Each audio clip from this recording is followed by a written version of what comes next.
जन्माला आलेले अण्णाभाऊ साठे, भाऊराव त्यांच्या वडिलांचं नाव, पायी चालत मुंबईला 350 किलोमीटर अंतर गेले, घरातून बांधून घेतली भाकरी संपली, बैलगाडीतून गेलेला प्रवास 8 ते 10 दिवस मुंबईला चालत गेले मध्ये, आणि पत्र्याच्या रूममध्ये 10 बाय 10च्या अतिशय प्रतिकूल परिस्थितीमध्ये झोपडपट्टीत राहिले.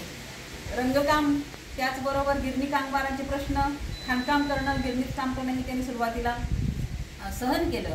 आणि त्याचबरोबर गिरणी कामगार आपले त्या काळातले जे मुंबईला काम करायचे गिरणीमध्ये, त्यांच्या फुफ्फुसामध्ये कापसाचे धागे गेल्यामुळे त्यांना TB नंतर शेवटच्या क्षणात होतच असायचा अवयवृद्ध झाल्याची. आणि अशा लोकांचं जे वंचितांचं शोषितांचं जगणं त्यांनी आपल्या लेखणीतून मांडायला सुरुवात केली.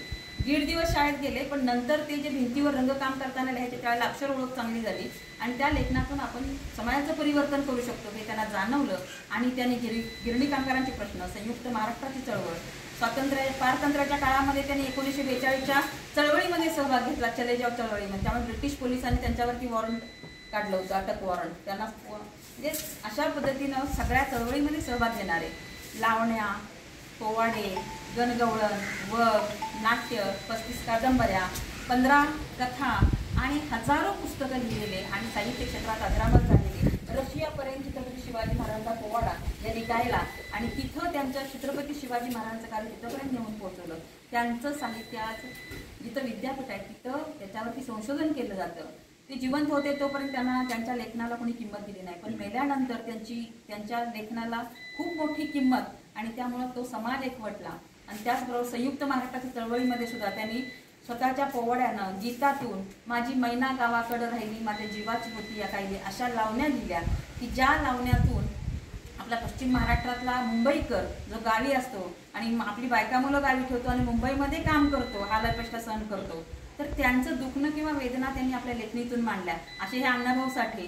खूप त्यांचं लेखन जे आहे ते खूप मोठं अजरामर आहे. खरं तर मला सांगायचा मोह टाळता येईना, आपल्या वारणा काठामध्ये जे वारणा काठला जी गावं आहे तिथं असणारे थोर साहित्यिक, त्याच्यापैकी अण्णाभाऊ साठे आहेत, चंद्रकुमार नलगे आहेत बेळगावचे, पानिपतकर विश्वास पाटील आहेत. तर चंद्रकुमार नलगे हे माझ्या वडिलांचे विद्यार्थी, माझे वडील बेळाशी या गावामध्ये हायस्कूल टीचर होते. चंद्रकुमार नलगे असे पावसाच्या दिवसात पाणी आलं नदीला की तिथं आमच्या घरी राहायचे. आणि एकदा संतश्रेष्ठ गाडगे महाराज बिळाशीला आले होते आणि ज्या वेळेला दिवसभर कीर्तन करायचे, संध्याकाळी खराट्यानं झाडून काढायचे, अशा वेळेला ही मुलं जी आहे चंद्रकुमार नलगे 7वीच्या वर्गात होते, त्यांची मित्रमंडळी, माझे वडील त्यांना सांगायचे की संध्याकाळच्या वेळेला बाहेर फिरायचं नाही, अभ्यास करायचा. माझे वडील एक खाडाचे शिक्षक, कडक शिस्तीचे शिक्षक. मग त्यावेळेला चंद्रकुमार नलगेंनी मात्र सांगितलं की आम्ही असं बघण्यासाठी जातो, जे मोठे कीर्तनकार आहेत गाडगे महाराज, ते बघायला गेले. मग आमच्या घराच्या समोर आड आहे आणि घराच्या समोर ते झाडून काढत होते दिवसभर कीर्तन करून. संतश्रेष्ठ गाडगे महाराज, चंद्रकुमार नलगेंनी लहान वयामध्ये त्या बालकाच्या हातातला खराटा घेतला, झाडून काढायला सुरुवात केली. आणि त्याच वेळेला सगळी लोक आश्चर्याने बघू लागले की एवढा एवढासा मुलगा आम्ही झाडून काढतोय खराटा घेऊन त्यांच्या हातातला. पण त्याच्यानंतर संध्याकाळी घरी आमच्या आल्यानंतर वडिलांनी सांगितलं, शिक्षक होते त्या शाळेमध्ये, म्हटले तुम्ही संध्याकाळचा अभ्यासाचा वेळ चुकवून गेलेला आहे, तर तुम्ही जे आज केलं त्याच्यावर तुम्ही निबंध लिहून आणायचा. चंद्रकुमार नलगेंनी तो निबंध लिहिला. दुसऱ्या दिवशी प्रार्थनेच्या वेळेला तो वाचून दाखवायला सांगितला. तो वाचल्यानंतर सगळ्या शिक्षकांना आणि मुलांना तो एवढा आवडला की त्यांना शाबासकी आणि बक्षीस मिळालं, जे आमच्या वडिलांच्या हातून त्यांनी बक्षीस घेतलं.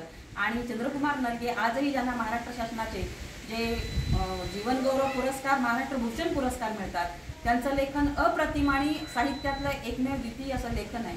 ते म्हणतात, मॅडम तुमच्या वडिलांच्यामुळं मी खराटा ज्या क्षणी हातातून सोडला, लेखणी माझ्या हातात न्यायला लागली आणि ती लेखणी आज जागायची मी खाली ठेवलेली आहे. ज्या लेखणीतून हजारो पुस्तकं लिहिली गेली आणि आपल्या वारणा काठचं सगळ्या पद्धतीचं वास्तव जीवन खेडेगावात त्यांनी त्यांच्या लेखनातून मांडलेलं आहे. असे चंद्रकुमार नलगे असतील, अण्णाभाऊ साठे असतील, लोकमान्य टिळक असतील, या अशा आपल्या आदर्श व्यक्तिमत्वांना आजच्या दिवशी मी प्रणिपात करते. जय हिंद, जय महाराष्ट्र.